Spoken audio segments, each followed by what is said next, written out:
Bien-aimés dans le Seigneur, bonjour et bienvenue dans cette nouvelle édition de Que dit la Bible.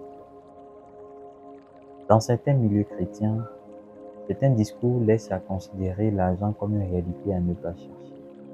Certains en viennent à diaboliser l'argent. Que dit la Bible à ce sujet? Un verset biblique qui me vient à l'idée, c'est le 10e verset du 6e chapitre de la première lettre de Saint Paul apôtre à Timothée. Car la racine de tous les maux est l'amour de l'argent. Pour s'y être attachés, nombreux se sont éloignés de la foi, se sont infligés eux-mêmes des tourments sans nombre. Il y a dans ce verset un mot qui est souvent ignoré. Paul ne dit pas la racine de tous les maux c'est l'argent, mais la racine de tous les maux c'est l'amour de l'argent. Ce n'est donc pas l'argent le problème. Le problème, c'est l'attachement à l'argent. D'ailleurs, Paul précise dans ce même verset, beaucoup qui se sont attachés à l'argent se sont éloignés de la foi et se sont eux-mêmes infligés des tourments sans nombre.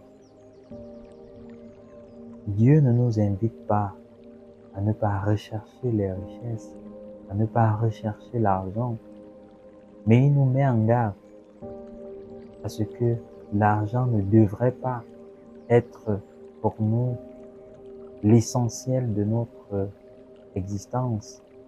Il nous met en garde que l'argent ne devrait pas prendre dans notre vie une place qu'elle n'a pas, à savoir la place de Dieu. Jésus lui-même, dans l'évangile de Matthieu, nous met en garde. Nul ne peut servir deux maîtres. Vous ne pouvez servir Dieu et l'argent. Le problème ici n'est donc pas l'argent, mais un attachement désordonné à l'argent. D'ailleurs, Proverbe 3:9 nous dit « Honore le Seigneur avec tes biens ». Oui, bien-aimé dans le Seigneur, la Bible est claire. La recherche noble de l'argent, l'usage de l'argent en vue du royaume n'est donc pas quelque chose à déconseiller. La richesse, tant qu'elle est au service de la volonté divine, tant qu'elle nous aide à nous épanouir, à prendre soin de nous et surtout à prendre soin de nos frères et sœurs qui sont autour de nous, reste une chose à souhaiter.